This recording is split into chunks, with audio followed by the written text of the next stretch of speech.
السلام علیکم ورحمۃ اللہ وبرکاتہ۔ آج ہم نے اپنے پروگرام عکس رمضان میں ایک ایسی شخصیت کو دعوت دی ہے جن کا یوتھ میں، ینگ جنریشن میں، نوجوانوں میں بہت بہت بہت پازیٹیو کردار ہے۔ یونیورسٹیوں میں جا کے ورکشاپ کروانا، اور خود بھی ہائی پروفائل ایجوکیٹڈ ہیں۔ پورا تعارف تو اپنا خود ہی کرائیں گے، جناب راجہ ضیاء صاحب۔ السلام علیکم ورحمۃ اللہ وبرکاتہ۔ جی راجہ صاحب السلام علیکم۔ میں تھوڑا سا آپ کا تعارف تو کروا دوں۔ کچھ عرصے پہلے یہ آئے تھے، ہم سے ملاقات ہوئی تھی، میری ان سے ملاقات ہوئی تھی۔ اس کے بعد مجھے ان کے بارے میں پتہ چلا، میں نے یوٹیوب پہ ان کی ویڈیوز سرچ کی۔ تو معاشرے کو جس طرح کی تربیت کی ضرورت ہے، ہماری ینگ جنریشن کو جس اسٹائل میں تربیت کی ضرورت ہے، جس زبان میں تربیت کی ضرورت ہے، اور جس نالج کے ساتھ تربیت کی ضرورت ہے، یہ تینوں چیزیں جناب راجہ ضیاء صاحب میں پائی جاتی ہیں۔ اور اللہ تعالیٰ ان کی ایفرٹس کو، ان کی محنت کو قبول کرے۔ السلام علیکم جناب راجہ صاحب۔ وعلیکم السلام ورحمۃ اللہ وبرکاتہ۔ مفتی صاحب بہت اچھا لگا آپ سے دوبارہ سے آلدو لائیو بات کرنے کا موقع مل رہا ہے، لیکن انشاءاللہ اللہ تعالیٰ ہمیں یہ بھی توفیق دے کہ دوبارہ سے ہمیں ہمارا کراچی آنا ہو اور آپ سے باقاعدہ طور پہ جو ہے ملاقات کی جائے۔ فرسٹ ٹائم جب آپ نے ملاقات کی تھی، میں بہت زیادہ آپ کو جانتا نہیں تھا، تو اس وقت میں بہت زیادہ جانتا نہیں تھا آپ کو نا، تو اس لیے مجھے آپ کے بارے میں زیادہ نالج نہیں تھی۔ اس کے بعد جب انسان کے علم بڑھتا ہے اور پھر سوشل میڈیا پہ آپ کو دیکھا، آپ کی باتیں سنی، تو ہم نے ارادہ کیا پھر ہم رمضان میں کچھ خاندانی قسم کے لوگوں کو ارادہ کیا تھا اپنے پروگرام میں بلائیں گے، تو اس میں آپ بھی سر فہرست تھے کہ آپ کو ہم ضرور دعوت دیں گے، تاکہ کچھ ہو سکتا ہے لسنر ایسے ہوں جو ہمیں سنتے ہوں، آپ کو نہ سنتے ہوں، کچھ آپ کو سنتے ہوں گے ہمیں نہیں سنتے، تو تاکہ ہمارے لسنر تک آپ کی بات پہنچے اور آپ کی طرح نوجوانوں کو موٹیویشن ملے کہ کس طرح سے دین کا کام یونیورسٹیوں میں کیا جاتا ہے، اور ہماری نالج میں بھی اضافہ ہو، میری اپنی نالج میں اضافہ ہو، مجھے بھی تجربہ ہو، اور یہ تجربہ ہم لوگوں کے ساتھ شیئر کریں۔ تو سب سے پہلے آپ کا جو ادارہ ہے نا، یوتھ کلب، پہلے تو آپ کا شکریہ، بہت پتہ نہیں میں نے شکریہ ادا کیا کہ نہیں کیا، آپ کا بہت شکریہ کہ آپ نے ہمیں ٹائم دیا، اللہ تعالیٰ بہت جزائے خیر دے۔ آپ کا جو ادارہ ہے یوتھ کلب، اس کا تھوڑا سا انٹروڈکشن ہو جائے، اور اپنی ایجوکیشن کے بارے میں، اور آپ کا جو یونیورسٹیوں میں کس طرز پہ آپ کام کر رہے ہیں، تھوڑا سا آپ اپنی ہی زبان سے اس کا تعارف کروا دیں تو زیادہ اچھا ہوگا۔ جی مفتی صاحب بہت بہت شکریہ آپ کا، جی آپ نے دعوت دی اور اپنے پروگرام میں بلایا۔ ہمارا جو ادارہ ہے یوتھ کلب، یہ تقریباً 2011 میں ہم لوگوں نے بنایا تھا، اور اس کو بنانے کا جو مین مقصد تھا بنیادی طور پہ وہ یہی تھا کہ آج کے جو نوجوان نسل ہے اس کی تربیت کی جائے اسلامی ویلیوز کے مطابق، اور ان کو جس طرح کہ آپ کو معلوم ہی ہوگا کہ بہت زیادہ معاشرے کے اندر جو ہے ہمارے نوجوان جو ہیں وہ طرح طرح کی چیزوں میں الجھے ہوئے ہیں، طرح طرح کے گناہوں کے اندر ملوث ہیں، چاہے ان کا تعلق شبہات کے ساتھ ہو یا شہوات کے ساتھ ہو۔ تو ہم کوشش کرتے ہیں کہ بنیادی طور پہ ان چیلنجز کو، ان ایشوز کو جو ہے وہ ٹیکل کیا جائے، اور ان نوجوانوں کو اسی انداز میں، اسی سٹائل میں جس طرح سے یونیورسٹیوں میں، کالجوں میں مختلف پروفیسر اور ٹیچرز وغیرہ پڑھاتے ہیں، اسی انداز میں، اور ایک اچھے لائٹ انداز میں، وہ انداز جو ان کو ہضم بھی ہو جائے، اور بہت مشکل باتیں اور پیچیدہ باتیں اور ہیوی قسم کی باتیں جو ہیں ان کو ذرا ایک آسان انداز میں لوگوں تک پہنچایا جائے، کیونکہ ہمارا مقصد یہ ہے کہ ہمارے نوجوان جو ہیں وہ اچھے اور بااخلاق اور باکردار لوگ بنیں، تاکہ ہمارے ملک اور قوم اور امت کا جو ہے کوئی فائدہ ہو جائے۔ تو یہ ہمارا بنیادی مقصد تھا، اور الحمدللہ اسی مقصد کے تحت ہم لوگوں نے پھر پورے پاکستان میں اور پاکستان سے باہر بھی اب کام کر رہے ہیں کہ لیکن مینلی پاکستان کے اندر مختلف اسکولز، کالجز، یونیورسٹیز جہاں جہاں پہ بھی ہمارے جو پڑھے لکھے یوتھ پائے جاتے ہیں، ان کو ہم لوگ دین کے ساتھ دوبارہ سے ان کا تعارف کرایا جائے، اور ان کو یہ بتایا جائے کہ دین اسلام جو ہے وہ واقعی میں ہمارے لیے ایک مکمل ضابطہ حیات ہے۔ جب دین اسلام آ جائے تو پھر کسی اور چیز کی ضرورت محسوس نہیں ہوتی۔ اور چونکہ آپ نے اشارہ یہ کیا اس بات کا، تو میری اپنی ایجوکیشن بھی ملک سے باہر رہی ہے۔ میں انگلینڈ سے میں نے اپنا بیچلرز کیا تھا کمپیوٹر سائنس میں، پھر آسٹریلیا سے میں نے ماسٹرز کیا تھا انفارمیشن ٹیکنالوجی اینڈ مینجمنٹ میں، اور اس کے بعد ایک بالکل وہ بے عربی کی راستے سے چھوڑ کے پھر میں دین کی طرف آیا۔ جب دین کی طرف آیا تو دین کو باقاعدہ طور پر پڑھنا شروع کیا، مختلف علماء کے ساتھ بیٹھ کے، ان کے قدموں میں بیٹھ کے دین سیکھنا شروع کیا، اور الحمدللہ سمجھ میں آیا کہ جیسے کہ ہم جب یونیورسٹیوں میں ہوتے ہیں تو ہم ایک بالکل مختلف دنیا میں ہوتے ہیں، اور یہ اللہ تعالیٰ ہم سے کیا چاہ رہا ہے، اللہ تعالیٰ کس چیز کا حکم دے رہا ہے، اللہ تعالیٰ کس چیز کی طرف ہمیں بلا رہا ہے، اور ہم کہاں لگے ہوئے ہیں، مال و متاع کے پیچھے بھاگ رہے ہیں، ہمارا زندگی کا کوئی مقصد نہیں۔ تو مجھے ایسا فیل ہوا کہ جس طرح یہ جو انفارمیشن مجھے دین میں آنے کے بعد ملی ہے، یہ تو نالج جو ہے یہ عام ہونی چاہیے یونیورسٹیوں کالجوں میں، کیونکہ حقیقت یہ ہے کہ سوائے اسلامک اسٹڈیز کے وہ جو ایک چھوٹا سا مضمون اور ایک چھوٹا سا کورس ہوتا ہے، ایسا مسکین سا کورس ہے بیچارہ کہ جس میں اگر آپ فیل بھی ہو جائیں تو آپ کو اگلی جماعت میں پروموٹ کر دیا جاتا ہے۔ تو ایک بیسک نالج جو ہے کہ میرا مقصد زندگی کیا ہے، مجھے اللہ تعالیٰ نے زمین پر کیوں بھیجا ہے، یہ کم از کم اگر ہمارے نوجوانوں کو پتہ لگ جائے تو انشاءاللہ پھر کچھ اچھی امید کی جا سکتی ہے۔ تو یہ ایک چھوٹا سا آپ سوچ لیں کہ تعارف ہے۔ میں ذرا جو ہمارے سننے والے ان کو بتاتا چلوں، اللہ تعالیٰ کا قرآن میں ارشاد ہے وما ارسلنا من رسول الا بلسان قومه، دو چیزیں رسولوں کی بیان کی گئی ہیں، وإلی عاد اخاہم ہودا، ہر پیغمبر اس قوم سے آیا ہے اور پھر انہی کی زبان میں ان پیغمبر کو بھیجا گیا ہے۔ تو دو چیزیں ہونی چاہیے داعی میں، جو بھی معاشرے کی اصلاح کا کام کر رہا ہے، نمبر ایک وہ اس قوم کا ہو، اس کے مزاج کو سمجھتا ہو اور زبان اس کی استعمال کرے۔ تو ہماری یونیورسٹیوں کا طبقہ اور علماء کا طبقہ، ان دونوں میں بہت زیادہ فاصلہ بڑھتا چلا جا رہا ہے۔ تو راجہ ضیاء صاحب کا آپ نے تعارف سن لیا کہ یونیورسٹیوں میں آکسفورڈ یونیورسٹی میں پڑھے ہیں آپ, اور اس کے علاوہ بھی آپ نے یورپ کے ماحول میں آپ نے ٹائم گزارا ہے. یونیورسٹیوں کا پڑھا ہوا آدمی اور جو اس ماحول سے پہلے متاثر ہو, وہ جب دین کی طرف آئے گا تو وہ ان کی یعنی نفس پہ ہاتھ رکھنا اور ان کی نفس کو سنبھالنا ایسے شخص کے لیے بہت آسان ہوتا ہے. اور یہی ان کی کامیابی کا راز ہے کہ یہ اسی ٹرم میں وہی ٹرمز استعمال کرتے ہیں. ان کو پتہ ہے کہ شیطان یونیورسٹیوں میں کہاں سے حملہ کر رہا ہے. تو مجھے بڑی خوشی ہوئی تھی, اسی وجہ سے میں نے ارادہ کیا تھا کہ ان کو ہم انٹرویو میں دعوت دیں گے. آپ نے تھوڑا سا ان کا انٹروڈکشن تو آپ کے سامنے آ گیا کہ یہ اس ماحول کو بھی بہت اچھی طرح سے جانتے ہیں جس ماحول کے پیچھے آج ہماری ینگ جنریشن بھاگ رہی ہے, پاگلوں کی طرح دوڑ رہی ہے. اور انہوں نے اسلام کا بھی مطالعہ کیا. حضرت عمر رضی اللہ تعالیٰ عنہ کا ایک قول ہے, من لم یعرف الجاہلیہ لم یعرف الاسلام. جس نے زمانے جاہلیت نہیں دیکھا اس کو اسلام کی خوبیوں کو پتہ نہیں چلے گا. تو انہوں نے دونوں ماحول میں ٹائم گزارا ہے. ہم مزید کچھ آپ سے سوال کرتے ہیں. آپ پہلے یہ بتائیں کہ نوجوان طبقہ تو داڑھی دیکھ کے, ٹوپی دیکھ کے, وہ اس کو ایسے لگتا ہے جیسے اس کے سر پہ سینگ ہوں گے اور یہ مجھے ٹکر مارے گا ابھی, ٹھیک ہے نا. تو اس حلیے میں آپ نوجوان طبقے کو, میں تو شادیوں کی باتیں کر کے کھینچتا ہوں, ٹھیک ہے نا, میرے لیے تو بڑا آسان ہے. میں ان کو کتنی سخت دین کی باتیں کروں, لیکن میں جب 2-4 شادیوں کی بات کرتا ہوں تو وہ ہر بات سننے کے لیے تیار ہو جاتے ہیں. آپ کیسے نوجوان نسل کو اپنی طرف اٹریکٹ کیسے کرتے ہیں, کیونکہ آج کل تو سننے کے لیے تیار نہیں ہے. تھوڑا سا اس پہ ذرا آپ گائیڈ کریں ہمیں تاکہ ہم بھی آپ سے وہ گر سیکھیں. جی مفتی صاحب, بڑا اچھا سوال کیا آپ نے. ہم لوگ اصل میں یہ کرتے ہیں کہ ہم اسلام کو پورا پریکٹیکلی ڈیمونسٹریٹ کر کے دکھاتے ہیں. یعنی ہم لوگ گیمز بھی کھیلتے ہیں, ہم سپورٹس بھی کھیلتے ہیں, ہمارے یہاں پہ ہائکنگ کے ایونٹس ہوتے ہیں, ہم لوگ مختلف ناشتوں پہ ان کو لے جاتے ہیں اور ان کو نظر آتا ہے کہ یہ موٹر سائیکل بھی چلاتے ہیں. مجھے ہیوی بائک سے بھی بہت شوق ہے, فٹنس کا شوق ہے, ایکسرسائز کرتے ہیں, جم جاتے ہیں. تو وہ دیکھتے ہیں کہ یہ لوگ جو ہیں یہ کوئی مریخ سے اتر کے نہیں آئے, یہ عام لوگ ہیں, ہمارے جیسے لوگ ہیں, یہ بھی گیمز کھیلتے ہیں. سارے وہ کام کرتے ہیں جو یعنی جس میں شریعت میں کوئی اختلاف نہیں ہے, یہ کوئی مسئلہ نہیں ہے, وہ سارے کام کرتے ہیں. کیونکہ ہماری جو طبقہ ہے جو اسکولوں کالجوں والا, یہ آپ کی بات درست ہے کہ وہ داڑھی ٹوپی دیکھتے ہی ان کے دماغ میں یہ آتا ہے کہ یہ کسی اور یعنی سیارے سے اٹھ کے آیا ہوا ہے, اس کا تعلق دنیا سے نہیں ہے. تو سب سے پہلا جو بیریئر ہے نا جس کو ہم نے توڑنا تھا وہ یہ تھا کہ ان کو یہ پتہ چلے کہ جو دیندار شخص ہوتا ہے وہ بھی انسان ہی ہوتا ہے, بلکہ بہت اچھا انسان ہوتا ہے, اور وہ اپنی زندگی کو, جس کو ہم کہتے ہیں نا ایک ہولسٹک انداز میں دیکھ رہا ہوتا ہے. وہ اپنی صحت کا بھی خیال رکھتا ہے, وہ اپنے فیملی کے ساتھ بھی اچھے تعلقات رکھتا ہے, وہ دوستوں کے ساتھ اچھے سلوک رکھتا ہے, باقی سوسائٹی کے اندر ایک پازیٹیو کنٹریبیوشن بھی کر رہا ہوتا ہے, اور اس کے ساتھ ساتھ اپنے رب کا بھی فرما بردار ہوتا ہے. تو یہ چیزیں ان کو دکھانا, ڈیمونسٹریٹ کرنا کہ واقعی میں ایسا ہی ہے. اور پھر جس طرح سے آپ نے بھی اشارہ کیا کہ ہم لوگ جو زبان استعمال کرتے ہیں, جو ٹرمینالوجیز استعمال کرتے ہیں, وہ وہی ہوتی ہیں جو کہ یونیورسٹیوں میں عام طور پہ استعمال کی جاتی ہیں. ہماری کوشش ہوتی ہے کہ بہت بھاری بھرکم زبان اور بہت ثقیل قسم کی اردو یا کوئی بھی ایسی چیز نہ استعمال کی جائے جس سے وہ جو اسٹوڈنٹس ہیں وہ ہمارے ساتھ کوئی ڈسکنیکٹ فیل کریں کہ بھائی یہ پتہ نہیں کیا بات کر رہے ہیں, ہماری تو سمجھ میں نہیں آ رہی. تو ہم مثالیں بھی جان بوجھ کے ایسی دیتے ہیں جو کہ اگلوں کو سمجھ میں آ جائیں, بات بھی ایسی کرتے ہیں. تو یہ ساری چیزیں ہم ملا کے آپ کہہ لیں کہ ہمارا جو دعوتی پیکیج ہے وہ کچھ اس کے اوپر مبنی ہے. ماشاء اللہ ماشاء اللہ. اچھا, آپ کی دعوت کے پیکج سے کوئی منسلک ہونا چاہے, آپ کی دعوت کے اس نیٹ ورک سے کوئی منسلک ہونا چاہے, اس کا کیا طریقہ ہے؟ اس کا سب سے آسان طریقہ تو یہ ہے کہ سوال اکثر آتا بھی ہوتا ہے اور ہم اس میں بڑی کمی کوتاہی کا شکار ہیں, کیونکہ لوگ آنا بہت چاہتے ہیں اور ہمارے پاس اتنا مین پاور عام طور پہ نہیں ہوتا کہ سب کو ہم کیٹر کریں. لیکن ہمارے سوشل میڈیا پہ ہماری پریزنس بہت زیادہ ہے, چاہے وہ یوٹیوب پہ ہو یا فیس بک پہ ہو یا انسٹاگرام پہ ہو. ہمارے مختلف چینلز وہاں پہ بنے ہوئے ہیں, وہاں پہ جا کے آپ جا سکتے ہیں, ہمارا کانٹینٹ دیکھ سکتے ہیں. اور اپنے اسکول کالج یونیورسٹیز میں اسپیشلی 3 جو بڑے شہر ہیں, اسلام آباد, لاہور, کراچی, اس میں ہمارے دفاتر بھی موجود ہیں, وہاں پہ آپ لوگ رابطہ کر سکتے ہیں. اور اپنے ارد گرد جو ہماری کچھ کلاسز وغیرہ چل رہی ہوتی ہیں جو کہ مستقل سارا سال چلتی رہتی ہیں, ان کا حصہ بن سکتے ہیں آپ.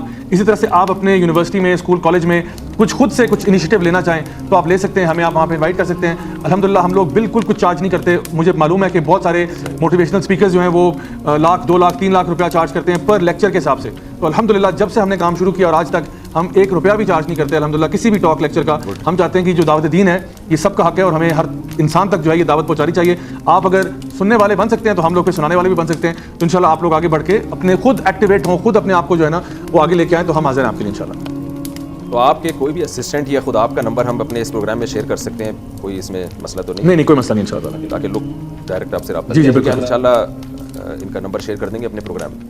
اچھا, آپ یہ بتائیے کہ لبرلزم اس وقت جو ہے نا اسلام کا سب سے بڑا, دیکھیں دنیا میں میری جہاں تک رائے ہے اسلام کے علاوہ جتنے مذاہب ہیں وہ آہستہ آہستہ ختم ہو رہے ہیں. ان کو کوئی بھی نہیں پڑھا لکھا طبقہ ان کو لفٹ نہیں کرائے گا.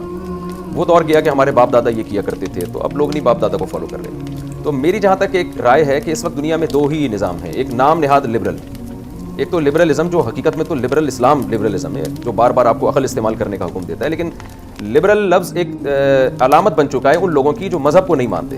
تو اس معنی میں میری مراد جو لبرل لوگوں سے میری مراد یہ والے لبرل جن کو ہم نام نہاد لبرل کہہ سکتے ہیں. تو لبرلزم اور اسلام یہ 2 انتہائیں ہیں اور ان دونوں کا پھڈا چل رہا ہے.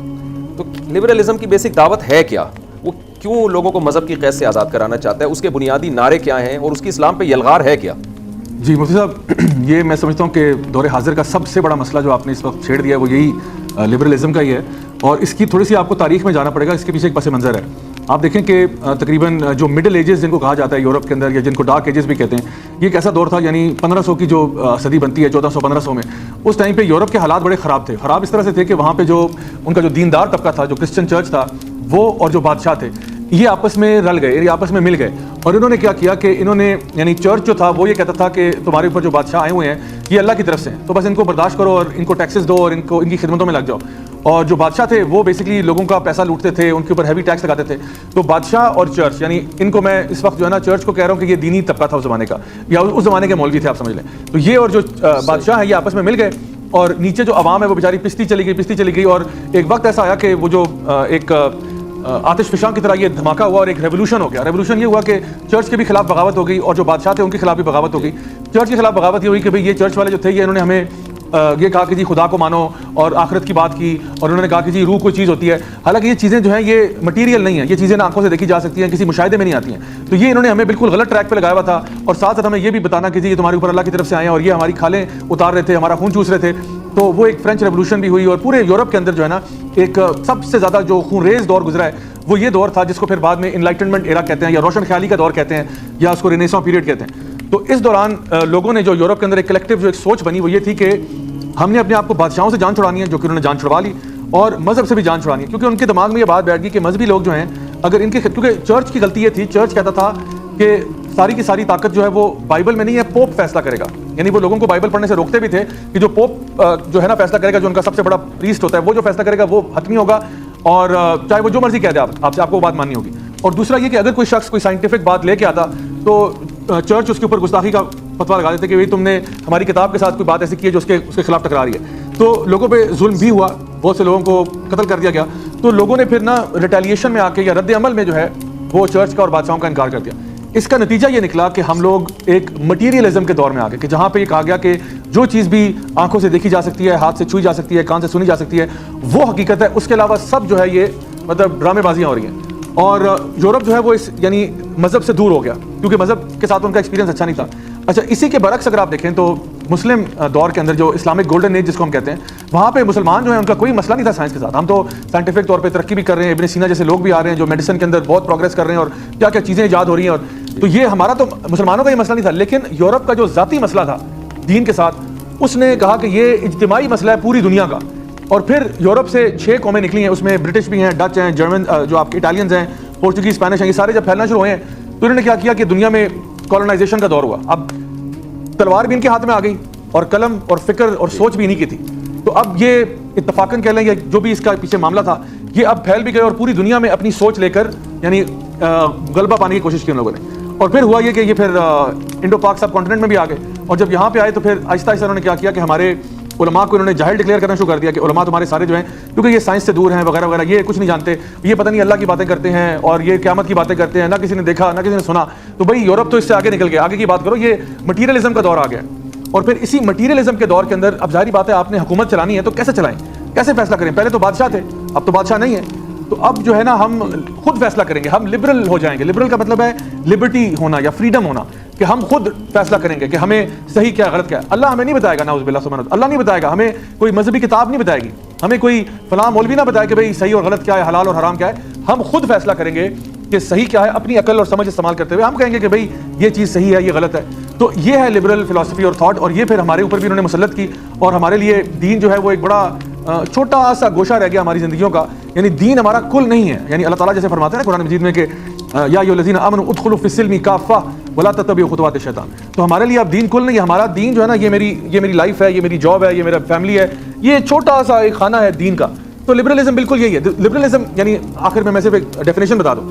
لبرلزم یا سیکولرزم کی تعریف یہ ہے, ڈکشنری کی, یہ جو مریم ویبسٹر ڈکشنری ہے اس کی ڈیفینیشن بتا رہا ہوں, اس کا آسان اردو ترجمہ یہ ہے کہ ہمیں اپنے روزمرہ کے معاملات کو چلانے کے لیے مذہب سے رہنمائی لینے کی کوئی ضرورت نہیں ہے.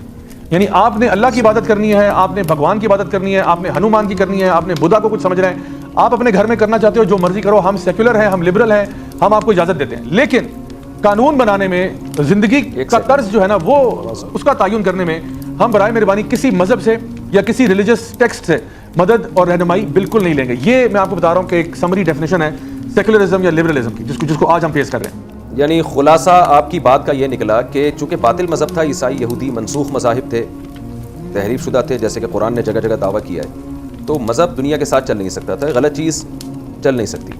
تو یہ یورپ کا, مغرب کا ذاتی مسئلہ تھا, جو اس کے گھر کا مسئلہ تھا, جو اس نے پوری دنیا کا مسئلہ سمجھ لیا, اور اسلام کو بھی انہوں نے اسی پر قیاس کر لیا.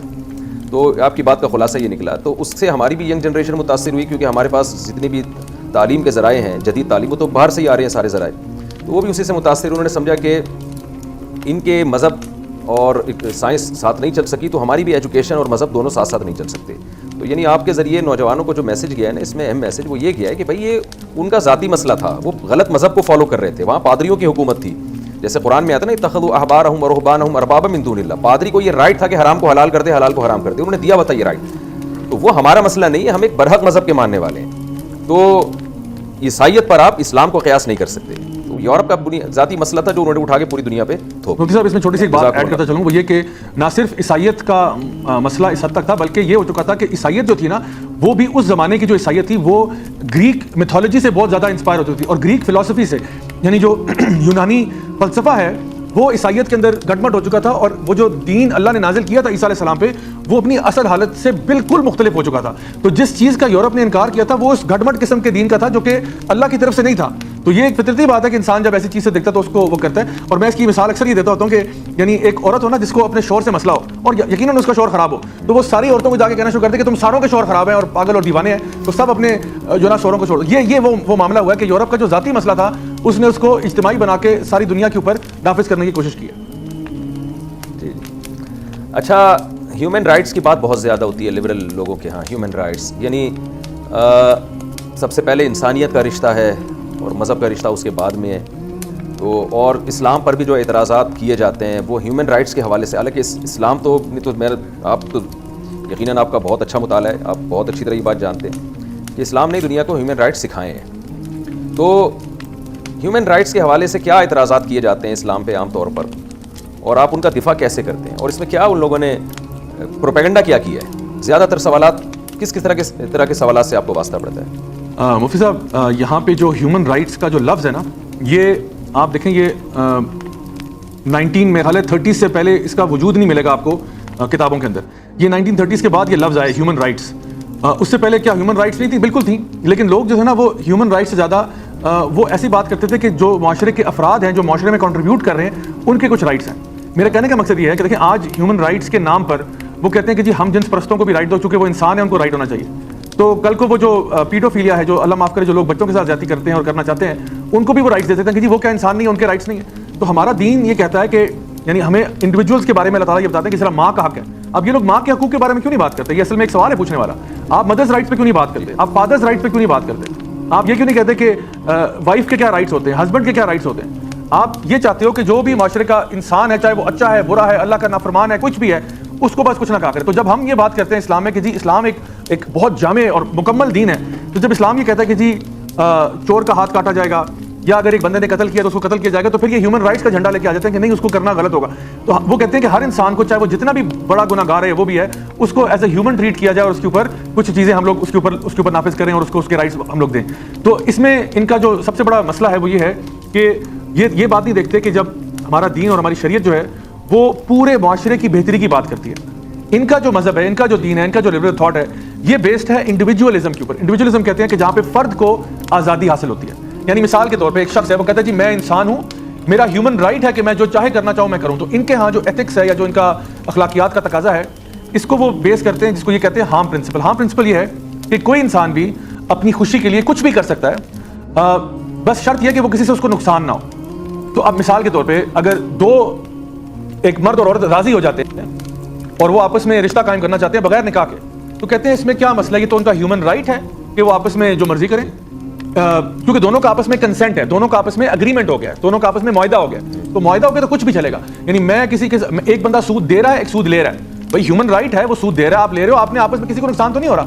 آپ اللہ معاف کرے ہم جنس پرستی ہے, دو مرد آپس میں راضی ہو جاتے ہیں, آپ کہتے ہیں بالکل ٹھیک ہے, کوئی مسئلہ نہیں, دونوں راضی ہیں, کنسنٹ ہے, کوئی ایشو نہیں ہے اس میں. اچھا ایک انسان جو ہے وہ خنزیر کا گوشت کھا رہا ہے, وہ کسی کو نقصان نہیں پہنچا رہا, تو کھائے, ہیومن رائٹ ہے. آپ شراب پینا چاہتے ہیں بھائی ہیومن رائٹ ہے, میں ایک شراب پی رہا ایک پلا رہا ہے, تو یہ جو ڈبہ انہوں نے کھول دیا نا, یہ ان کو اس کے لانگ ٹرم افیکٹس نظر نہیں آ رہے. وہ یہ دیکھ رہے ہیں کہ عارضی طور پہ تو کوئی مسئلہ نظر نہیں آ رہا, لیکن ہمارا دین جو ہے وہ ہر مسئلے کو اس کی جڑ سے ختم کرتا ہے. جب اللہ تعالیٰ قرآن مجید میں ارشاد فرماتے ہیں کہ لا تقربوا الزنا, زنا کرنا تو بہت دور کی بات ہے, آپ نے قریب بھی نہیں جانا.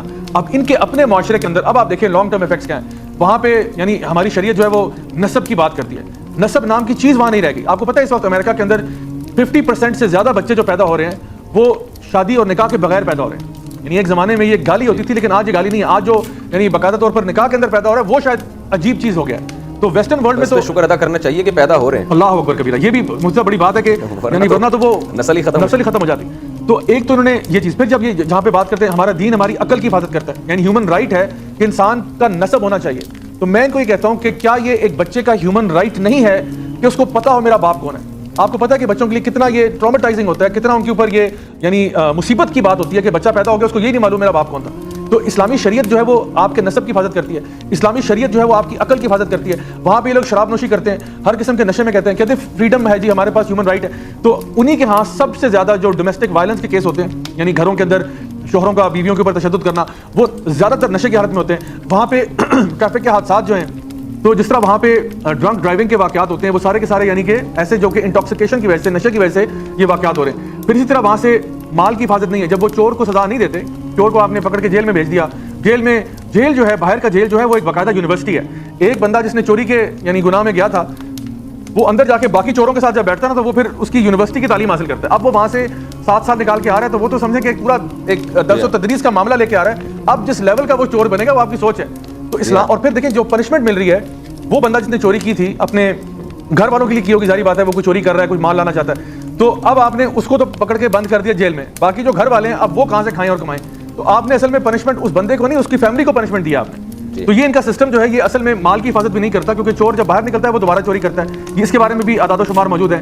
پھر جو زانی ہے یا جو ریپسٹ ہے, اس کی سزا آپ نے وہاں پہ کیا رکھی ہوئی ہے, تو وہ کہتے ہیں 65% جو لوگ ریپ کے کرمنلز ہوتے ہیں وہ باہر آ کے دوبارہ ریپیٹ افینڈرز بنتے ہیں, دوبارہ سے یہ کام کرتے ہیں. تو ان کے ہاں جو ان کی سوسائٹی ہے اب لبرل فلاسفی اور یہ جو ان کو ہیومن رائٹس کا انہوں نے ایک فیک ایک ببل کریٹ کیا ہوا تھا, وہ سامنے نمایاں ہو رہا ہے کہ ہم لوگوں نے غلط چیز پر فوکس کیا ہے. جس طرح ہمارا دین جو ہے وہ ہر فرد کے مختلف حقوق بیان کرتا ہے اور رائٹ سے زیادہ رسپانسبلٹیز کی بات کرتا ہے کہ آپ نے, اگر آپ ایک مرد ہو, اور رجال قوامون, یہ لفظ بڑا خاندانی استعمال کیا کہ رائٹ سے زیادہ رسپانسبلٹیز کی بات کرتا ہے. یہ بہت خاندانی لفظ استعمال کیا, یہ سیکھنے کا ہے. حقوق سے زیادہ ذمہ داریوں کی بات کرتے ہیں. بے شک کہ دیکھیں ہمیں یہ بات ہمارے دین ہمیں بتاتا ہے کہ آپ ٹھیک ہے آپ کو رائٹس ملنے چاہیے, یقیناً ملنے چاہیے, لیکن زندگی کا تقاضا یہ ہے کہ آپ کو آپ کے رائٹس نہیں ملیں گے, آپ کو آزمایا جائے گا. اللہ تعالیٰ نے الذی خلق الموت والحیات لیبلوکم ایکم احسن عملا, آپ کو آزمایا جائے گا. تو یہ نہیں کہ انسان کہے کہ جی مجھے دنیا میرے لیے جنت الفردوس ہے, ہر قسم کے حقوق مجھے مل رہے ہیں, میری بیوی بھی مجھ سے بہت اچھی ہے, میرے بچے بھی بالکل ادب اور احترام سے, میرا باس بھی جو ہے وہ جی جی کر کے بات کرتا ہے, اور سوسائٹی میں بھی مجھے سارے حقوق. ایسا نہیں ہوگا,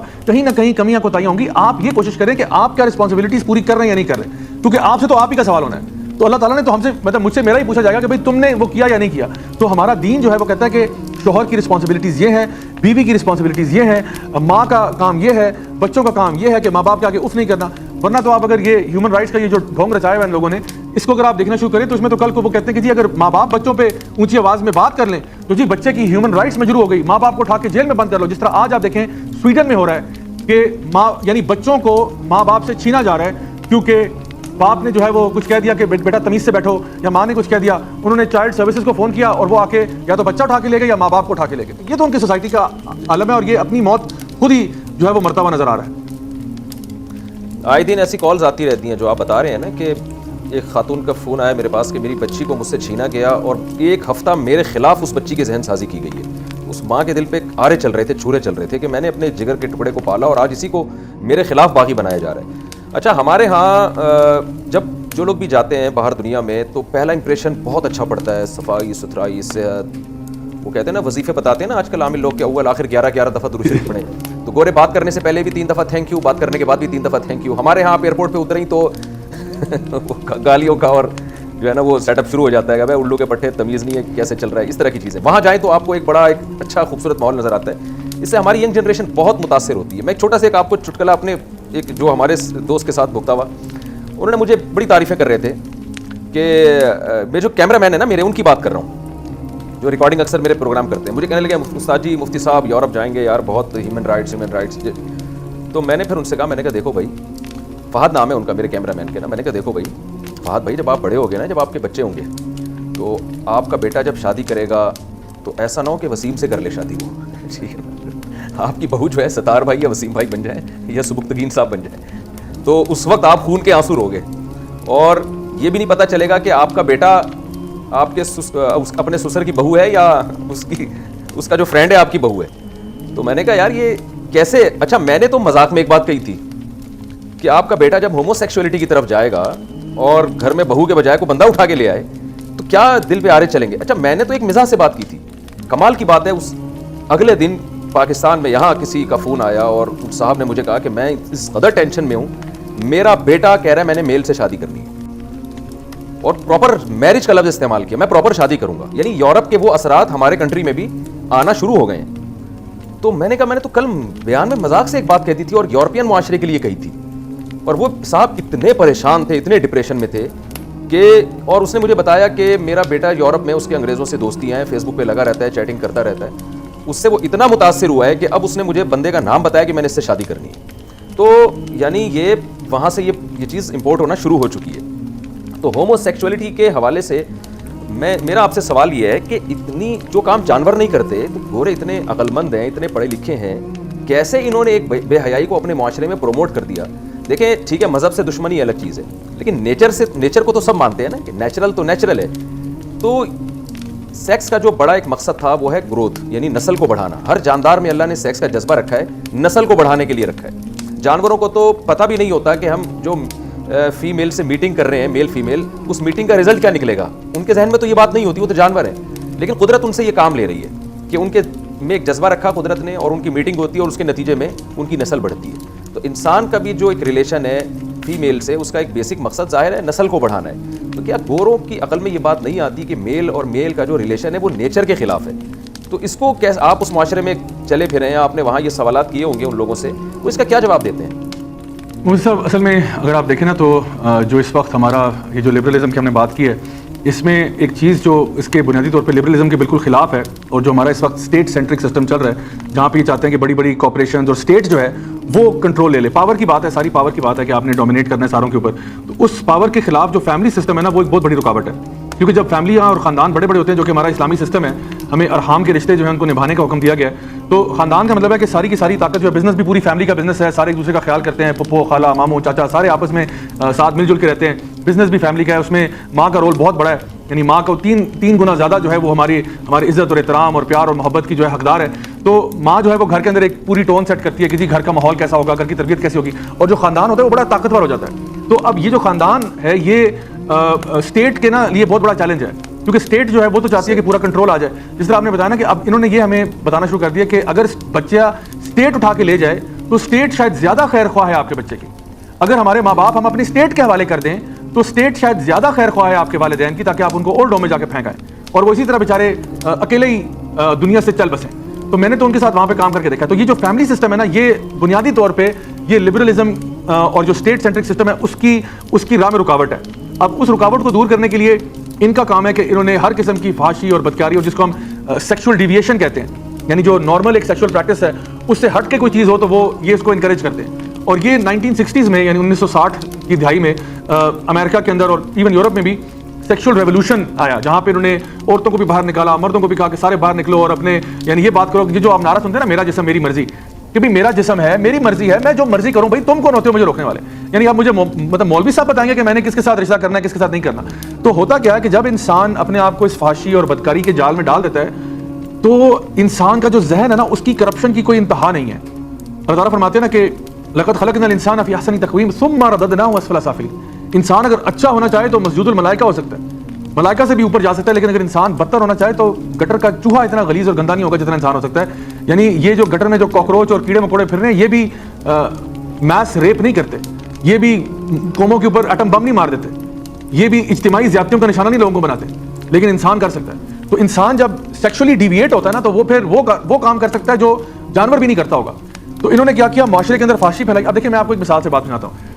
میں اکثر ایسے نوجوانوں کے ساتھ بھی ڈیل کرتا ہوں جو کہ, اور میرا اس کے اوپر کافی مواد بھی یوٹیوب پہ پڑا ہوا ہے, جو کہ پورنوگرافی کے یا پورن کے ایڈکٹس ہیں, اس کے عادی بن چکے ہیں. جتنوں سے میں نے بات کی ہے وہ سب یہ بات کہتے ہیں کہ شروع ہم نے کیا تھا بہت ہلکے قسم کے پونڈ کے ساتھ, جہاں پہ صرف یعنی آپ سمجھ لیں کہ یعنی مختصر لباس میں خواتین کو دیکھنا. کرتے کرتے وہ آہستہ آہستہ بڑھتا گیا, کیونکہ اس کی کوئی لمٹ نہیں ہے نا, سوچ کی کوئی لمٹ نہیں ہے. وہ کرتے کرتے اتنا آگے چلا گیا کہ ہمیں پھر یعنی دوسرے جینڈر کے ساتھ بھی کچھ نہ کچھ کرنے کا خیال پیدا ہوا. اور اس سے بھی آگے بھی, تو یہاں میں بریک لگا رہا ہوں کیونکہ یہ شو جو ہے بڑا مہذب شو ہے, ورنہ اس سے آگے بہت انتہائیں ہیں جہاں پہ ویسٹ آلریڈی پہنچ چکا ہے, اور ایسی ایسی چیزوں کے بارے میں وہ اب بات کر رہے ہیں کہ ہمیں اس کو لابی کر کے اس کو پارلیمنٹ میں نافذ کر دینا چاہیے. یعنی 1980 تک کی بات اگر آپ کریں تو ہم جنس پرستی جو ہے پورے امریکہ کے اندر ایک گناہ سمجھا جاتا تھا اور ایک سائیکولوجیکل ڈس آرڈر تھا کہ یہ ایک بندے کا نفسیاتی مسئلہ ہے کہ اگر وہ یہاں جا رہا ہے اس کو ٹریٹمنٹ دو, اس کی تھیراپی کرو, اس کے ساتھ کاؤنسلنگ کرو, اس کو نصیحت کرو کہ وہ اس کو چھوڑ کے دوسری طرف جائے. لیکن ابھی آپ یہ بات نہیں کر سکتے. ابھی جو ہے صورتحال یہ کہ نہ صرف یہ کہ وہاں پورے ویسٹ کے اندر اس کو یعنی ایکسیپٹیبل ہے بلکہ سراہا جاتا ہے. اور اگر آج آپ کہتے ہیں کہ جی میں LGBTQ کی رائٹس کو سپورٹ نہیں کرتا, تو آپ کہیں گے کہ آپ جو ہے وہ ہوموفوبک ہیں اور ٹرانسفوبک ہیں, اور پتہ نہیں آپ کو لیبل لگایا جائے گا کہ آپ پتہ نہیں کیا چیزیں, اور آپ کوئی ایسی مخلوق ہیں جو دنیا کے ساتھ چل نہیں سکتے. تو ان کا پورا معاشرہ جو ہے, اور ابھی کوئی مطلب میں آپ کو صرف ایک مثال کے طور پہ بتاتا ہوں, ابھی تو انہوں نے بریک لگائی ہوئی ہے ہم جنس پرستی کے اوپر نا, لیکن یعنی اسی کے ساتھ ایسے لوگ بھی ہیں جو یہ بات کرتے ہیں کہ جو خونی رشتے ہیں ان کا آپس میں تعلق کیوں نہیں ہو سکتا اس قسم کا. اور اگر آپ دیکھیں تو اگر یعنی ہوموسیکسوالٹی کی ہم لوگ بات کریں تو وہ تو واقعی میں نیچر میں جو ہے نا وہ شاذ و نادر پایا جاتا ہے, لیکن جو خونی رشتوں کے بیچ میں تعلقات ہے وہ تو یعنی بہت زیادہ پایا جاتا ہے. یعنی تقریباً آپ دیکھیں جو بھی سے اگر ہم فیصلہ کروانا چاہیں نا کہ مذہب کو درمیان سے ہٹا دیں تو پھر تو فرق ہی ختم ہو جائے گا, بہن بھائی کے رشتوں کا فرق ختم ہو جائے گا, وہ تقدس ختم ہو جائے گا. تو آپ عقل سے کیسے کہہ سکتے ہو کہ یہ غلط ہے؟ عقل سے نہیں کہہ سکتے. اچھا, یہ جو فیمنزم ہے آج کل پاکستان میں اس کا بڑا رجحان بڑھ رہا ہے. آپ نے جیسے ابھی خود کہا میرا جسم میری مرضی, اس کی کیا حقیقت ہے, اس کو کیسے روکا جا سکتا ہے؟ آپ اس بارے میں ینگ جنریشن کو کیسے گائیڈ کرتے ہیں؟ عورت کی آزادی کے نام پہ یوں یعنی ہم نے جیسے علماء سے سنا ہے کہ عورت کو آزاد کیا جا رہا ہے مردوں کی ہوس کا نشانہ بننے کے لیے. مردوں کے مزے ہیں اصل میں, تو آپ اس کو کیسے ایکسپلین کرتے ہیں؟ مجھے صاحب ویسے تو ان شارٹ اس کا جواب یہ ہے کہ اسلام جو ہے وہ عورتوں کے حقوق کی بات کرتا ہے, اور جس حد تک اسلام کرتا ہے میں خدا کی قسم کھائے کہہ سکتا ہوں کوئی دنیا کا اور نہ مذہب ہے نہ کوئی فلسفہ ہے جو عورتوں کو وہ حقوق دیتا ہے جو واقعی میں عورتوں کے فائدے کے ہیں. میں صرف اپنی بہنوں کو یہ دعوت دیتا ہوں کہ آپ برائے مہربانی قرآن و سنت کا مطالعہ کریں, آپ اس کو پڑھیں اور سنجیدگی کے ساتھ پڑھیں, اور آپ کو پتہ چلے گا کہ تمام چیزیں جو آپ کو ریکوائرڈ ہیں اور آپ کو چاہیے اور آپ کی بہتری کے لیے ہیں وہ ساری آپ کو دین دیتا ہے. میں مختصراً آپ کو بتاتا ہوں. یعنی عورت جو ہے اس کو یہ حق ہے کہ وہ اس کو تعلیم کا حق ہے, وہ ایک شہری ہے, ماں ہونے کے ناطے اس کا درجہ جو ہے وہ 3 گنا بتا دیا. نبی کریم صلی اللہ علیہ وسلم نے یعنی بیویوں کے معاملے میں جو یعنی رہنمائی فرمائی ہے کہ تم میں سے بہترین وہ ہے جس کا اخلاق سب سے اچھا, اور ان میں سب سے بہترین وہ ہے جو اپنے گھر والوں کے ساتھ یا اپنی بیویوں کے ساتھ اچھے ہیں. اسی کے ساتھ ساتھ بیٹی ہونے کے اوپر 3 بیٹیوں کے ہونے کے اوپر بشارت مل رہی ہے کہ آپ نبی کے ساتھ ایسے ہوں گے قیامت والے دن. اور ان صحابی کا اللہ تعالیٰ بھرا کرے جنہوں نے کہا یا رسول اللہ اگر 2 بیٹیوں آپ نے کہا 2 والا بھی میرے ساتھ ایسا ہی ہوگا. تو بیٹیوں کی جتنی عزت ہے اور بیویوں کی اور ماؤں کی اور بہنوں کی ہمارے لیے تو ہمارے تو سر کا تاج ہے, وہ ہمارے لیے تو بہت باعث عزت ہیں. اور اسی طرح سے دین جو ہے وہ یہ کہتا ہے کہ جب تک ایک بچی جو ہے وہ اپنے باپ کے ساتھ رہتی ہے تو سارا جو خرچہ پانی ہے اس کا وہ اس کا باپ اٹھائے گا, یعنی سارا نان نفقہ جو ہے اس کے باپ کے اوپر ہے. اور بالکل اسی طرح سے جب وہ شادی ہو جائے گی اس کی تو اب یہ سارا خرچہ جو ہے یہ اس کا شوہر اٹھائے گا. یعنی بیوی جو ہے وہ گھر بیٹھ کے آرام سے سکون سے بیٹھے, کوئی اطمینان سے بیٹھے, اس کا سارا خرچہ پانی جو ہے اس کے گھر کے مردوں کے اوپر ہے, وہ اس کا خیال رکھیں, اس کو پروٹیکٹ کریں. جب اللہ تعالیٰ یہ کہتے ہیں راجہ صاحب آپ کی یہ باتیں سن کے میری آنکھوں میں آنسو اس لیے آ رہے ہیں کہ میں 3 گھروں کے خرچے اٹھا رہا ہوں, بار بار کہہ رہے ہیں سارا خرچہ شوہر اٹھائے گا, سارا خرچہ. مجھے غصہ آ رہا ہے. الحمدللہ اللہ تعالیٰ آپ کو مزید آپ کے علم میں, آپ کے عمل میں, آپ کے رزق میں تھوڑا سا تو کچھ کمپرومائز کریں کہ بھائی تھوڑا سا سسرال بھی اٹھا لیں نا. سارا خرچہ, آپ بار بار اس لفظ پہ بہت زور دے رہے ہیں, سارا خرچہ میرے دل پہ جا کے ٹھا ٹھا کر کے لگ رہا ہے. میں بس اپنی بہنوں کو یہ بتانا چاہتا ہوں کہ الحمدللہ جتنا خیال ہمارا دین رکھتا ہے نا خواتین کا اور کوئی بھی نہیں رکھتا. فیمنسٹ موومنٹ نے کیا کیا ہے کہ آپ نے بالکل صحیح فرمایا کہ انہوں نے, اور یہ سٹارٹ بھی مردوں نے کیا تھا. اس کی ایک کتاب ہے بڑی اچھی, مشیل نیومن ایک آتھر ہیں جن کی کتاب ہے وائٹ ویمنز رائٹس, اور وہ اس میں باقاعدہ طور پر یہ بتاتی ہیں کہ یہ فیمنسٹ موومنٹ سٹارٹ ہی مردوں نے کی ہے عورتوں کو ایکسپلائٹ کرنے کے لیے. اور پھر اس کی جب فرسٹ ویو کی بات کرتے ہیں, سیکنڈ ویو, تھرڈ ویو, تو کس طرح اس کے اندر یعنی وہ جو ہے نا وہ چینجز لاتے گئے, اور مزید اب تو اس کا بہت ہی یعنی معاملہ خراب ہو چکا ہے. تو اصل چیز جو ہے وہ یہ ہے کہ انہوں نے عورتوں کو ایکسپلائٹیشن کی ہے. عورتوں کو یہ کہا کہ تم اپنے گھروں سے باہر نکلو, تمہاری کامیابی جو ہے نا وہ گھر کے اندر نہیں گھر کے باہر ہے, اور تم بیسکلی مرد بننے کی کوشش کرو. حالانکہ اللہ تعالیٰ نے مرد اور عورت کو بالکل مختلف بنایا ہے, تو اور اس میں ہمارے جینڈر رولز ہیں, یعنی مردوں کو کام بتائیں مردوں والے, عورتوں کو کام بتائیں عورتوں والے. اب یہ جو فیمنسٹ موومنٹ ہے یہ بیسکلی اس بیسک بایولوجیکل ڈفرینسز کو بھی اکنالج کرنے سے قاصر ہو چکے ہیں, اور کہتے ہیں کہ جو کام مرد کرے گا وہ عورت کرے گی, اور جو کام عورت کرے گی وہ کام مرد کرے گا. حالانکہ یہ ممکن ہی نہیں ہے. آپ دیکھیں جو ایک رشتہ تعلق ماں کا بچے سے ہو سکتا ہے وہ باپ کا کبھی بھی نہیں ہو سکتا. ماں جو ہے جس نے بچے کو 9 مہینے اپنے پیٹ میں رکھا, جس نے اس کو دودھ پلایا, وہ کیسے باپ کیسے کمپیٹ کرے گا اس کے ساتھ, کیسے کمپٹیشن کر سکتا ہے؟ یعنی جس کا اتنا انٹیمیٹ ایک ریلیشن شپ ہے بچے کے ساتھ. تو ہمارا دین جو جس لیول پہ رہنمائی کر رہا ہے اس طرح کوئی بھی نہیں کر رہا. تو میں سمجھتا ہوں کہ جو لوگ بھی اس کو پڑھنا شروع کریں گے ان کو اس کی حقیقت جو ان پہ واضح ہو جائے گی. صرف آخر میں میں آپ کو ایک ریسرچ کوٹ کر دوں. دنیا کی اس ٹاپک کے اوپر, فیمنزم کے ٹاپک کے اوپر جو سب سے بڑی ریسرچ ہوئی ہے وہ 35 سال کی ریسرچ ہے. 1970 سے سٹارٹ ہوئی تھی, 2005 میں ختم ہوئی تھی. آپ کو اس وقت ییل یونیورسٹی جو امریکہ کی بڑی ٹاپ یونیورسٹی ہے, ییل کی اور یو سی برکلی بہت بڑی یونیورسٹی ہے وہاں کی, ان کی ویب سائٹ پہ بھی آپ کو یہ ریسرچ پرنٹڈ مل جائے گی. سب سے بڑی اسٹڈی ہے اور اس کا نام ہے the paradox of declining female happiness. اور وہ یہ ریسرچ یہ کہتی ہے کہ جب سے یہ فیمنسٹ موومنٹ شروع ہوئی ہے, جب سے یہ ویمنز لبریشن کی موومنٹ امریکہ اور یورپ میں شروع ہوئی ہے, تب سے لے کے اب تک اتنی بڑی 35 سال کی اسٹڈی ہے. وہ کہتے ہیں عورتوں کی خوشی میں کمی ہوئی ہے, زیادتی نہیں ہوئی. حالانکہ عورتوں کو آپ نے کام پہ بھی بھیج دیا, آپ کو انہوں نے ڈفرنٹ جگہوں پہ لگا دیا, جو وہ چاہتی تھی ان کو دینا بھی شروع کر دیا امریکہ میں, یورپ میں, لیکن عورتوں کی جو خوشی ہے اس میں کمی ہوئی ہے. تو آخر کیوں؟ اور وہ پھر اس کے اندر خود ہی انالیسس کرتے ہیں کہ عورت جو ہے نا وہ تعلقات چاہتی ہے. وہ یعنی آفس اگر جاتی ہے تو آفس میں اگر اس کی چھٹی کرا دی تو ہفتے 10 دن بعد کوئی اس کو یاد کرنے والا نہیں ہوگا, لیکن گھر میں اس کے بچے ہیں, اس کی فیملی ہے, اس کے لوگ ہیں اس کا خیال کرنے والے, اور اس کو صدیوں تک یاد کیا جائے گا اس کی دنیا سے جانے کے بعد. تو یہ جو اصل میں عورتوں کی جو خوشی کی جو ریکوائرمنٹ تھی وہ اب وہ خود کہہ رہے ہیں, اپنے منہ سے کہہ رہے ہیں کہ وہ جو فیمنسٹ موومنٹ تھی اس نے پوری نہیں کی, اس کا سولوشن کہیں اور ہوگا. الحمدللہ ہم آپ کو بتا رہے ہیں کہ وہ 1400 سال سے اسلام ہمارا دین بتا رہا ہے کہ عورتوں کی جو خوشی کا مرکز ہے وہ بیسکلی ہمارے دین کو سمجھنا اور پڑھنا ہی ہے, اور اس سے سمجھنا کہ ہمارا معاشرے میں رول کیا ہے. ہم تو اپنی والدہ کو, دادی نانیوں کو یاد کرتے ہیں, اور ہماری جو بہنیں ہیں, گھر والے ہیں, ہم ان کی زندگی دیکھتے ہیں تو اپنے معاشرے میں الحمدللہ وہ مردوں سے زیادہ ہمیں عیش و عشرت میں اور سکون میں نظر آتی ہیں. باہر ماحول ایسا بنایا گیا جیسے پتہ نہیں یہ دیندار گھرانوں میں عورتوں کو قید کیا ہوا ہے, کیا کر رہے ہیں, حالانکہ وہ بہت زیادہ اچھی طرح سے ان کی لائف میں سمجھتا ہوں ہمارے مردوں سے زیادہ اچھی ہے ہمارے معاشرے میں, اور زیادہ خوش ہیں وہ. اچھا گرل فرینڈ, ایک دو سوال بس میں آپ سے پوچھ کے آپ سے میں اجازت چاہوں گا, آپ کا بہت ہم نے وقت لیا. ہماری یونیورسٹیوں میں گرل فرینڈ بوائے فرینڈ کا کلچر اتنا بڑھ گیا ہے, آپ زیادہ جانتے ہیں, اب تو اس کو برا بھی نہیں سمجھا جاتا. میں تو اب نصیحت لوگوں کو کرتا ہوں کہ یار نکاح کر لو اس سے, ٹھیک ہے, ویسے بھی تو آپ کا ریلیشن ہے تو شادی کر کے رکھو, اللہ پہ توکل کرو, اللہ مدد کرے گا. آپ کیا کہتے ہیں, کیسے اس عذاب سے جان چھڑائیں, اور اس کے سائیڈ افیکٹ کیا ہیں, ان کے نقصانات کیا ہیں؟ آپ کا تجربہ اس میں بہت زیادہ ہے, اس بارے میں آپ کیا گائیڈ کرتے ہیں؟ مفتی صاحب, یہ واقعی میں سمجھتا ہوں کہ شاید یونیورسٹیوں کا اگر اس وقت سب سے بڑا مسئلہ ہے تو وہ یہی ہے. آپ نے نوجوان لڑکوں کو, لڑکیوں کو ایک ہی جگہ پر اکٹھا کر دیا ہے, اور اب آپ کہہ رہے ہیں کہ چنگاریاں نہ ہوں. اور یعنی یہ تو ایک بہت ہی بے وقوفانہ بات ہوگی کہ اگر آپ کی یہ امید ہے کہ بچے جو ہیں وہ خود بخود ہی ٹھیک ہو جائیں, ان میں اتنی تمیز خود ہی پیدا ہو جائے کہ وہ اپوزٹ جینڈر سے اٹریکٹ نہ ہوں. تو یہ ایک مسئلہ تو ہے. بہرحال اب اس کو ڈیل کرنا ہے. تو میں اسٹوڈنٹس کو نا اکثر یہ بات ریلائز کرواتا ہوں کہ دیکھو آپ چلو یونیورسٹی میں پڑھنے کے لیے آئے ہو, اگر آپ اپنی پڑھائی کی فکر کر لو نا, تو میں آپ کو بتاؤں کہ جو لوگ بھی اس قسم کے حرام رشتوں میں پڑ جاتے ہیں, یہ گرل فرینڈ بوائے فرینڈ والے چکروں میں, تو عام طور پہ ان کا انجام کیا ہوتا ہے, کیونکہ وہ انجام ہمیں فیس کرنا پڑتا ہے. ہمارے پاس ہی آتے ہیں کیسز کہ جی لوگ آتے ہیں کہ جی یہ مسئلہ ہو گیا, وہ جو ہے نا یہ مسئلہ ہو گیا. تو اکثر اوقات وہ مسئلہ کیا ہوتا ہے کہ جی 4 سال یونیورسٹی میں رہے اور آپس میں پیار محبت کی باتیں ہوتی رہیں, اماں ابا کو ابھی تک بتایا نہیں ہوا, اور 4 سال کے بعد جب آپ نے اماں ابا تک بات پہنچائی تو ابا جان نے کہہ دیا کہ جی دیکھو وہ بیٹا وہ جٹ ہیں آپ بٹ ہیں, شادی نہیں ہو سکتی, یا وہ گجر ہیں آپ ارائی ہیں, شادی نہیں ہو سکتی, یا ہم لوگ راجے ہیں آپ خواجے ہیں, شادی نہیں ہو سکتی. کوئی نہ کوئی بہانہ بن گیا. اور اب آپ 4 سال کے بعد جب آپ اس کو یہ کہو گے, جس بندے کے پیچھے آپ نے 4 سال اپنی پڑھائی کے اوپر سے توجہ اٹھا دی, کریئر کو لات مار دی, اپنی صحت کا نقصان کر دیا, سب کچھ کر دیا آپ نے, اور اب آپ ایموشنلی اتنا زیادہ آپ کو ایموشنلی اتنا زیادہ نقصان ہو رہا ہے کہ اب آپ کو ایسا لگ رہا ہے جیسے میری طلاق ہو گئی ہے, کیونکہ 4 سال کے بعد اب آپ کہیں کے نہیں رہے. اور چلو کسی کی اگر طلاق ہو جائے تو گھر والے کہتے ہیں چلو بیٹا اب آپ ہمارے پاس آ جاؤ, ہم آپ کا خیال کرتے ہیں. یہ جو بچہ گھر جائے گا کہ ابا میرا دل توڑ دیا اس نے, ابا جان نے کمر توڑ دینی جوتے مار مار کے, تو آپ کہیں کے نہیں رہیں گے. تو میں ان کو سب سے پہلے تو یہ کہتا ہوں کہ اس کے نقصانات دیکھو کہ تمہاری زندگی میں کیا ہو. اگر تم کسی میں انٹرسٹڈ ہو, نو پرابلم, آپ باقاعدہ طور پر شریفانہ انداز میں رشتے کا پیغام جو ہے نا بھجوا دیں. اگر وہ مان جاتے ہیں الحمدللہ, نہیں مانتے سما الحمدللہ, اللہ نے آپ کے لیے کوئی اور فیصلہ کیا ہوگا.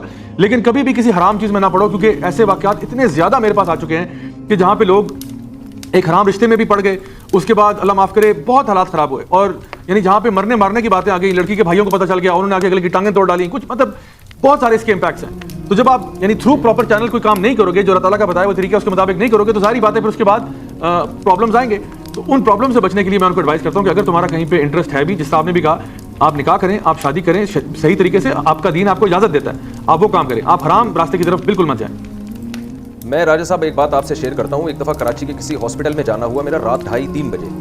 تو میں نے دیکھا سوسائڈ کے, خودکشی کے کیسز بہت زیادہ آ رہے تھے ہاسپٹل میں. انہوں نے بتایا کہ یہاں بہت آتے ہیں کیس, اس میں 99% ینگ لڑکیاں تھیں. انہوں نے بتایا کہ جتنے کیسز آتے ہیں 99% وہ ینگ لڑکیاں ہیں جن کو یونیورسٹیوں میں, کالجز میں لڑکے جھانسے دے کے ان سے دوستی کرتے ہیں, ان سے فزیکل ریلیشن قائم کرتے ہیں, اور پھر لڑکے کی زندگی میں کوئی دوسری لڑکی آتی ہے, لڑکے کا اس سے دل بھر جاتا ہے, وہ اس کو اگنور کرنا شروع کر دیتا ہے, شادی سے انکار کر دیتا ہے, اور پھر یہ زہر پیتی ہے. انہوں نے بتایا کہ چند دن پہلے 16 سال کی ایک لڑکی کی موت واقع ہوئی ہے, 16 سال کی لڑکی. تو ہمارے ہاں 16 سال 15 سال میں شادی کی بات کرو تو آگ لگ جاتی ہے.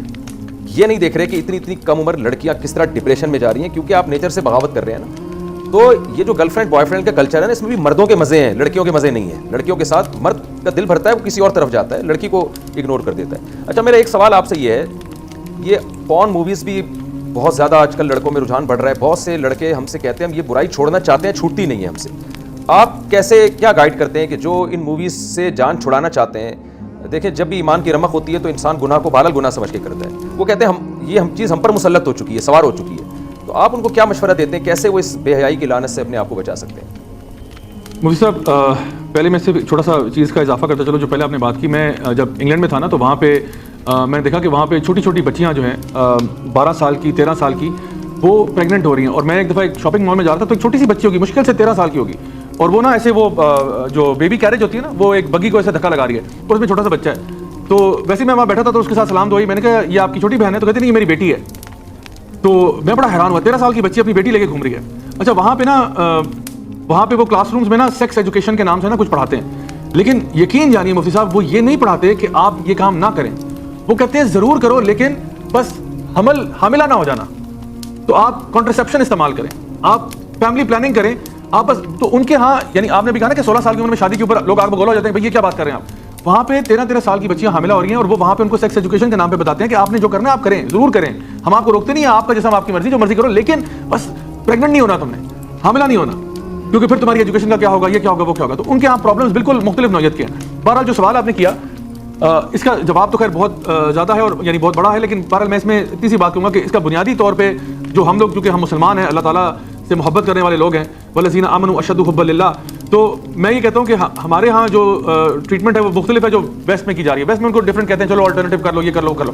میں یہ کہتا ہوں کہ بنیادی طور پر نا جو شخص یہ جانتا ہو نا کہ اللہ مجھے دیکھ رہا ہے, وہ انسان اپنے نفس پہ قابو پانا اس کے لیے قدرے آسان ہو جاتا ہے. مشکل پھر بھی ہوگا, جیسے کہ اللہ تعالیٰ فرماتے ہیں قرآن مجید میں کہ فَأَمَّا مَنْ خَافَ مَقَامَ رَبِّهِ وَنَهَى النَّفْسَ عَنِ الْهَوَىٰ فَإِنَّ الْجَنَّةَ هِيَ الْمَأْوَىٰ. جو اللہ تعالیٰ کے سامنے پیش ہونے سے ڈرتا رہا اور جس نے اپنے نفس پر قابو کر لیا تو جنت اسی کے لیے. تو میں کہتا ہوں دیکھو, اللہ تعالیٰ نے نا جنت کا کوئی بہت لمبا چوڑا فارمولا نہیں بتایا. اللہ تعالیٰ نے بتایا کہ جو اللہ کے سامنے کھڑے ہونے سے ڈرتا رہا, اپنے حساب کتاب سے ڈرتا رہا, اور جس نے اپنے نفس پر قابو کیا. دل تو بہت چاہ رہا ہے یہ کام کروں, دل تو بہت چاہ رہا ہے, لیکن کیا کروں, اللہ سے محبت زیادہ کرتا ہوں. والذین آمنوا اشد حبا للہ, دل تو بہت چاہ رہا ہے کہ یہ کام بھی کر دوں, یہ بھی کر دوں, لیکن میں اپنے رب کی نافرمانی نہیں کر سکتا. میں نے اگر رشتہ کرنا ہوگا میں حلال طریقے سے نکاح کروں گا, اس کے علاوہ میں نہیں کروں گا. یعنی انسان اپنے رب کے رشتے کو ویلیو کرے. وہ رب جس نے آپ کو پیدا کیا, جس نے آپ کو وہ سب کچھ دیا جو آج آپ کے پاس ہے, جس کی اجازت کے بغیر کچھ نہیں ہو سکتا, ایک ریت کا ذرہ ادھر سے ادھر نہیں ہو سکتا, ایک درخت سے پتا نہیں گر سکتا. وہ رب جو آپ کو سب کچھ عطا فرما رہا ہے جو آپ کے پاس ہے, کیا آپ اپنے رب کا ایسا شکر ادا کرتے ہیں کہ اس کی نافرمانیاں کر کے جو آنکھیں اور ہاتھ اور کان اور ناک اور منہ آپ کو عطا فرمائے, انہی چیزوں کے ساتھ اللہ تعالیٰ کی نافرمانی کرتے ہیں. تو میں سمجھتا ہوں کہ تھوڑا سا نا ہمارے یوتھ کو جھنجھوڑنے کی ضرورت ہے کہ اپنے رب سے محبت کے تقاضوں کو پورا کرو. محبت صرف کہنے کا نام نہیں ہے, آپ نے صرف نعرہ لگا دیا جی میں اللہ سے محبت کرتا ہوں, میں جی بہت بڑا عاشق رسول ہوں. صرف نعرے بازی سے کچھ نہیں ہوتا. وہ انگلش میں کہتے ہیں action speak louder than words. آپ کے اعمال بتاتے ہیں. اور میرے اپنے ٹیچر جن سے میں نے تفسیر پڑھی تھی, مجھے کہتے تھے بیٹا جس دن تو کلمے پہ تو تیرا ایمان ہو گیا نا, جس دن تو نے مان لیا نا کہ اللہ ایک ہے, وحدہ لا شریک ہے, اور روزے قیامت آنا ہے, جس دن تو نے مان لیا, جس دن تو اللہ پر ایمان لیا ہے, جس دن تو روزے قیامت پر ایمان لیا ہے, اس دن سے میرے بیٹے تیرا چلنا, تیرا پھرنا, تیرا اٹھنا, تیرا بیٹھنا اس بات کی گواہی دے گا کہ تو اللہ پر ایمان لاتا ہے, تو روزے قیامت پر ایمان لاتا ہے. ورنہ بیٹا باتیں کرنا سب کو آتا ہے, باتیں سارے کر لیتے ہیں, لیکن ایمان کے کچھ تقاضے ہیں عملی. تو میں سمجھتا ہوں کہ جتنا زیادہ ہم اپنے ایمان کو مضبوط کر سکتے ہیں, قرآن کے ساتھ جڑیں, قرآن کو سمجھ کے پڑھیں, نیک صحبت اختیار کریں, اچھے لوگوں کی صحبت میں بیٹھیں, کیونکہ آپ وسلم کی تعلیم بھی یہی ہے. اور ہم لوگ ویسے بھی یہ بات کہتے ہیں نا, خربوزے کو دیکھ کے خربوزہ رنگ پکڑتا ہے. آپ کے سارے دوست بھی اگر اسی طرح کے ہیں کہ ہم تو ڈوبے ہیں صنم, تم کو بھی لے ڈوبیں گے, تو پھر آپ کا کام خراب ہی ہوگا. تو اچھے لوگوں کی صحبت میں آئیں, مسجد میں ٹائم لگائیں, اچھے لوگوں کے ساتھ بیٹھا کریں, چاہے اچھے لوگ کچھ بھی کریں. یعنی اچھے لوگ اگر کرکٹ کھیل رہے ہیں آپ جا کر ان کے ساتھ کرکٹ کھیلیں, اچھے لوگ اگر چائے پینے گئے آپ چائے پینے چلے جائیں, اچھے لوگ اگر مسجد جا رہے ہیں آپ مسجد چلے جائیں. بس اچھی صحبت اختیار کریں, اس سے آپ کو نا بہت فائدہ ہوگا. بہرحال یہ ایک چھوٹا سا سولوشن دیا, باقی اوور آل تو اس کی بہت ساری چیزیں, لیکن چلیں وہ کہتے ہیں نا کچھ تو فائدہ کرتے ہوں گے نا جو اس طرح کی اخلاقی برائیوں میں ہیں. ہم آپ کا ان کا نمبر ابھی انشاءاللہ دے دیں گے, تو جو نوجوان اس طرح کی اخلاقی برائیوں میں ہیں وہ ان سے ڈائریکٹ بھی رابطہ کر سکتے ہیں, اور آپ کے ورک شاپ بھی مختلف علاقوں پہ ارینج کروائے جا سکتے ہیں, ان کا بھی انتظام کیا جا سکتا ہے. یونیورسٹیوں میں آپ ان کو لے جائیں لیکچر کے لیے, وہ بھی آپ راجہ صاحب سے رابطہ کر سکتے ہیں. تو یہ صرف تقریریں, خالی پیلی کی تقریریں نہیں ہیں ان کے پاس, ان کے پاس ایک پورا پراپر کام ہے, کاؤنسلنگ ہے, تو پورا پراپر ورک کر رہے ہیں ماشاءاللہ, یہ پورا ایک ادارہ چلا رہے ہیں. تو رابطہ میں زیادہ اس بارے میں معلومات اس لیے نہیں ان سے لے رہا کہ چونکہ ہم ان کا نمبر خود شیئر کر دیں گے تو آپ پھر ڈائریکٹ خود ان سے رابطہ کر سکیں. اچھا, آخری سوال آپ سے میرا یہ ہے کہ آپ فٹنس میں بھی ماشاءاللہ بڑا کام کرتے ہیں اور جم بھی جاتے ہیں اور لگ بھی رہے ہیں ماشاءاللہ آپ, ٹھیک ہے نا. تو رمضان میں فٹنس کے لیے کیا کرنا چاہیے؟ کیا کھائیں افطاری میں, کیا کھائیں سحری میں, پڑے رہیں سارا دن, یا بعض لوگ کہتے ہیں جی افطاری سے پہلے تھوڑی سی ایکسرسائز کرنی چاہیے, اس سے اسٹیمنا بہت بڑھتا ہے. اس دن 4-5 دن پہلے میں نے جناب عصر کی نماز کے بعد جاگنگ کی, تو 15-20 منٹ میں نے جاگنگ کی تو میری تو حالت خراب ہو گئی. تو اس کے بعد 1 ہفتہ ہو گیا, میں ابھی تک واکنگ کے قابل بھی شاید نہیں ہوں. تو کیا کرنا چاہیے, کتنی ایکسرسائز کرنی چاہیے؟ تو ذرا کچھ خوراک کے حوالے سے بھی بتا دیں. رمضان میں مرد بھی خواتین بھی کس طرح اپنے آپ کو فٹ رکھ سکتے ہیں؟ شارٹیسٹ ٹائم میں آسان آپ کو حل بتا سکتا ہوں, وہ یہ کہ جس طرح ہم لوگ نیکی اور برائی میں فرق کرتے ہیں نا, اور ہم وہ کام کرتے ہیں جو نیکی والے ہوتے ہیں اور برائی والے چھوڑ دیتے ہیں, بالکل اسی طرح سے کھانوں میں بھی کچھ کھانے آپ کے لیے اچھے ہوتے ہیں اور کچھ کھانے آپ کے لیے برے ہوتے ہیں. تو تھوڑا سا انسان کے اندر نا سیلف کنٹرول آنا چاہیے کہ کچھ خوراکیں جو میرے لیے اچھی نہیں ہیں, جس طرح بہت سارے بیکری کے کھانے ہو گئے یا مرغن غذائیں ہو گئیں, گھی میں تلی ہوئی چیزیں اور جو آرٹیفیشیل قسم کی چیزیں آ گئی ہیں, ان سے زیادہ پرہیز کریں. یہ جو سافٹ ڈرنکوں کے ساتھ آپ مطلب روزے افطار کر رہے ہوتے ہیں, اس سے بہتر ہے اس ڈائٹ پہ جائیں جو زیادہ ہماری دیسی ہے, جس کو زیادہ آرگینک ڈائٹ کہتے ہیں, جس میں سبزیاں بھی ہیں, پھل بھی ہیں, گوشت بھی ہے, مختلف چیزیں, ایک بیلنس ڈائٹ ہے.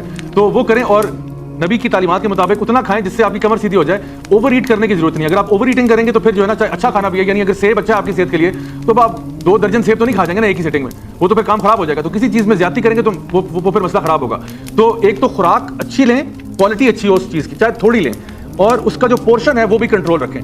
تو ہمارا مسئلہ یہ, ہم گندی خوراک کھا رہے ہیں اور خوب کھا رہے ہیں, جس کی وجہ سے پھر ہماری وہ حالت ہوتی ہے جو ہو جاتی ہے. تو پہلی چیز تو یہ کہ کھانے کو جو چوائسیز ہے نا, جب آپ بازار جاتے ہیں تو دیکھیں کہ میں یہ چیز لوں یا وہ لوں, میرے لیے زیادہ بہتر کیا ہے, اور پھر اس کا جب آپ کھانے کی باری آ گئی تو پھر حساب کے ساتھ کھائیں, پہلی چیز. دوسرا یہ ہے کہ جہاں تک رمضان میں ایکسرسائز کی بات ہے تو اس میں 3 اوقات میں سمجھتا ہوں کہ ایکسرسائز والے بن سکتے ہیں. ایک تو آپ نے کہا کہ افطاری سے پہلے, دوسرا ہے میں سمجھوں گا کہ افطاری کے کافی بعد, یعنی نماز تراویح کے بعد آپ کہہ لیں اگر آپ کر لیں, یا پھر سحری سے بالکل پہلے.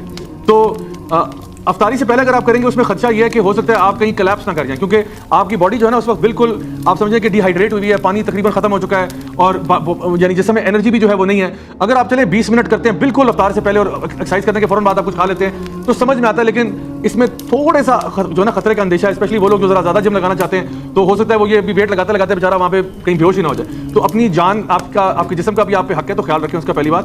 دوسرا یہ کہ میں سمجھتا ہوں جو نماز تراویح کے بعد اگر آپ کے اندر تھوڑا سا ایک جوش اور ولولے کی کیفیت طاری ہو گئی ہے تو وہ اچھا ایک ٹائم ہے جہاں پہ آپ آرام سے جم بھی کر سکتے ہیں, اس کے ساتھ اس کے دوران پانی وغیرہ بھی پی سکتے ہیں, کچھ اس کے بعد کھانا چاہیں وہ بھی کر لیں, یا پھر آپ اگر رات کے تیسرے حصے میں اگر بیچ میں اگر آپ سو بھی گئے تھے تو اٹھتے ہیں تو سحری سے کچھ عرصہ پہلے اٹھ جائیں, تھوڑا سا ورک آؤٹ کریں, سحری کر کے پھر آپ آرام سے ریلیکس ہو جائیں, تاکہ آپ نے جو ایکسرسائز کی ہے اس کی کمی کو پورا کرنے کے لیے آپ پانی اور یہ چیزیں جو ہیں وہ آپ لے کے اپنے آپ کو یعنی کریں. لیکن میں کہوں گا کہ ضرور چاہے تھوڑی کریں, یہ نہ دیکھیں کہ جی میں نے 1 گھنٹہ کرنی ہے.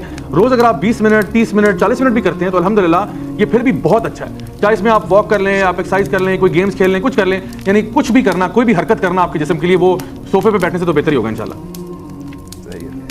مطلب یہ کہ یہ جو دیگ کی بریانی ہے, ڈھکن جس کا ہٹتا ہے, ایک الگ سے سر پیدا ہوتا ہے, یہ چھوڑ دیں. یہ بریانی کھا لیں لیکن تھوڑی کھائیں, زیادہ نہ کھائیں, جو خاص طور پہ جو ہے نا جو بہت زیادہ اس کے اندر پراٹھے جو ہے صبح پراٹھے بچپن سے کھاتے آ رہے ہیں, ہاں وہ بھی اس کا بھی میں کہوں گا کہ ویسے اس کے بہتر بھی کوئی الٹرنیٹیو ہو سکتا ہے, لیکن بہرحال لیکن چلیں اگر آپ اس کا پورشن کنٹرول کر لیں, اور خاص طور پہ اس طرح کے پراٹھے جو ہے نا اوائڈ کریں جو مجھے پتا ہے کہ جو ہے نا کراچی کے اندر وہ جو لچھے دار قسم کے پراٹھے ہوتے ہیں نا جو مختلف لیئرز میں ہوتے ہیں جو آپ کے وجود کے اندر اتر جاتے ہیں, وہ ان سے پرہیز کریں انشاءاللہ. کیسے پرہیز کریں, ہم سے نہیں چھوٹ رہے نا وہ اپنے نفس پر قابو کرنا ہمارا دین سکھاتا ہی نفس پہ قابو ہے. جس نے پراٹھوں پہ قابو کر لیا سمجھے وہ کوئی گناہ چھوڑ پراٹھے نہ کھائیں اس کا. چلیں ٹھیک ہے جی, بہت بہت شکریہ آپ کا, اللہ بہت بہت جزائے خیر دے آپ کو. اور ڈسکرپشن میں ہم آپ کا نمبر بھی انشاءاللہ شیئر کر رہے ہیں. لوگ آپ سے, ہمیں امید ہے ہماری ینگ جنریشن آپ سے رابطہ کرے گی, اور میں لوگوں سے کہتا ہوں کہ بھائی خاص طور پہ جو یونیورسٹیوں کا طبقہ ہے ان کو بلائیں. یونیورسٹیوں میں ایسے لوگوں کی مارکیٹ میں بہت ضرورت ہے, اور مارکیٹ میں اس طرح کے مولوی بھی شارٹ ہیں, ٹھیک ہے نا. تو ہمارے جیسے ہیں بہت, لیکن جنہوں نے باہر بہت زیادہ سفر گزارا ہو اور اس ماحول کو بہت اچھی طرح سے جانتے ہوں, اس طرح کے شارٹ ہیں. میرے جیسے تو ہیں بہت مل جائیں گے آپ کو. اور شارٹ کا مطلب یہ ہوتا ہے کہ کم ہے, یہ نہیں ہے کہ کل عدم ہے.